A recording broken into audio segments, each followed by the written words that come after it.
গরম গরম চা হোক বা কফি, তার সাথে একটুখানি যদি স্ন্যাক্স না থাকে তাহলে আশা করি বাঙালির বিকেলটা একদমই জমে না। আর সামনে তো বর্ষাকাল আসছে, তো এই সময় একটু স্ন্যাক্স তো খুবই জরুরি। আমি অনিন্দিতা, আর আমার বং কিচেনে আপনাদের সবাইকে স্বাগত। তো চলুন আজকের রেসিপি শুরু করা যাক।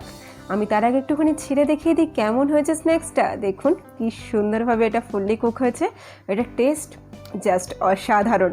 রান্না করলে তবে তো জানা যাবে। তো চলুন প্রসেসটা দেখে নিই। এখানেতে আমি পেঁয়াজটাকে কেটে নিচ্ছি 3টে স্টেপে। প্রথমে এরকমভাবে গোল গোল চাকা করে আমি এটাকে কেটে নিচ্ছি। এরপর সেটাকে আমি খানিকটা এইভাবে লম্বা লম্বা করে টুকরো করে নিচ্ছি। এটা হচ্ছে পেঁয়াজ কাটার সেকেন্ড পার্ট। এবার এই লম্বা টুকরোগুলোকে নিয়ে আমি উল্টো দিকে ঘুরিয়ে নেব এবং সেগুলো থেকে এগুলোকে আরও খানিকটা ছোট ছোট করে পিস করে নেব।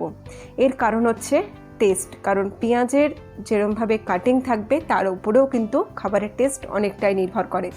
এছাড়া আমি নিচ্ছি খানিকটা ধনে পাতা, সেটাকেও আমি কেটে এর সাথে ভালো করে মিশিয়ে নিচ্ছি।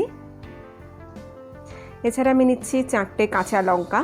যদি আপনাদের ঝাল বেশি পছন্দ না হয় তাহলে কিছু কম বা কিছু বেশি অবশ্যই নিতে পারেন। এছাড়া আমি এখানে নিচ্ছি 2টো রসুন।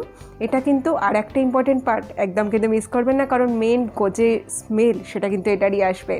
এটাকেও কিন্তু আমি এরকমভাবেই 2টো স্টেপেতে কেটে নিলাম অ্যাজ আ সেম, প্রথমে গোল আর তারপরেতে চৌকো। এর সাথে আমি মিশিয়ে দিচ্ছি পরিমাণ মতো নুন এবং চিনি।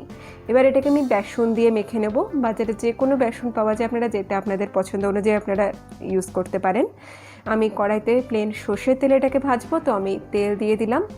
নর্মাল জল দিয়ে আমি এটাকে মাখছি, কোনো রকম এক্সট্রা জল দেওয়ার মানে গরম জল আর উষ্ণ জল কোনো কিছুর দরকার নেই, নর্মাল জলে মাখুন।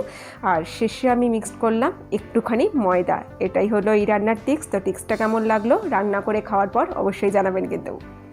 এবার আমি এটাকে নর্মাল শেপে তেলের মধ্যে ছেড়ে দিচ্ছি ফ্রাই করার জন্য।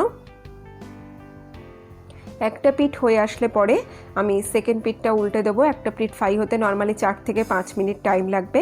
হালকা ব্রাউন কালার হয়ে গেলে পরে আর একটা সাইড আমি দিয়ে দেবো। নেক্সট 4 থেকে 5 মিনিট, তো বলা যায় 10 মিনিটের মধ্যে আমাদের ইজি পিজি কুকিং স্ন্যাক্স তৈরি। আর দেখুন এটা কি সুন্দর পুরোটা ভেতর থেকে কুক হয়েছে।